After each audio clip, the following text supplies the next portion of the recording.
మచిలీపట్నంలోని ముప్పు ప్రభావిత గ్రామాల్లో మంత్రి కొల్లు రవీంద్ర పర్యటించారు.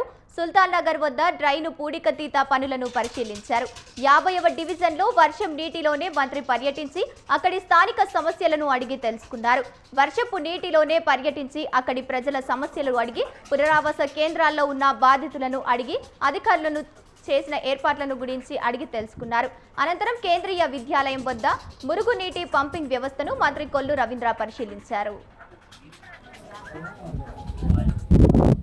కూటమి ప్రభుత్వం వచ్చిన తర్వాత అదే రోడ్లు కానీ డ్రైన్లు కానీ కరెక్ట్ చేసాం.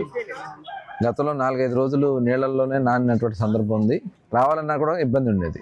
అయితే ఇప్పుడు ఇవన్నీ కూడా నీళ్ళు అయితే దాదాపు లాగేసి మొత్తం కూడా అక్కడక్కడ కింద ఉన్నటువంటి శివగంగ డ్రైన్ పక్కన ఉన్నటువంటి ఆ ప్రాంతంలో కొద్దిగా వాటర్ ఉంది. అవి కూడా మోటార్లు పెట్టి లాగేస్తున్నారు. మరి ఏదైనా ఇబ్బంది వచ్చినా కూడా లేకుండా అన్ని ఏర్పాటు చేస్తున్నాం. అదే కాకుండా వాళ్ళందరూ కూడా ఇక్కడ రిలీఫ్ క్యాంపు 50 డివిజన్లో సుందరయ్య భవన్లో రిలీఫ్ క్యాంపు కూడా పెట్టడం జరిగింది. తుఫాన్ బిల్డింగ్లో అక్కడ మెడికల్ క్యాంప్ కానీ వాళ్ళకి కావాల్సినటువంటి ఫుడ్ కానీ అన్నీ కూడా ఏర్పాటు చేయడం కూడా జరుగుతుంది. మొత్తం ఈ ప్రాంతంలో దగ్గర 4 ప్రాంతాల్లో ఒక పక్క కొట్టుకొస్తున్నటువంటి తూటుకాడు లాగేయటం, అదేవిధంగా మోటార్లు పెట్టి పంపులు పెట్టి మున్సిపాలిటీ నుంచి తోడించడం, ఈ కార్యక్రమాలన్నీ కూడా జరుగుతున్నాయి. అలాగే శానిటేషన్ కూడా ఎప్పటికప్పుడు అప్రమత్తంగానే ఉన్నారు. ఎక్కడ ఏ ఇబ్బంది రాకుండా, ఎందుకంటే ఇంకా ఎక్కువగా వచ్చేదానికి అవకాశం కాదు, ఎక్కడ ఇబ్బంది రాకుండా కూడా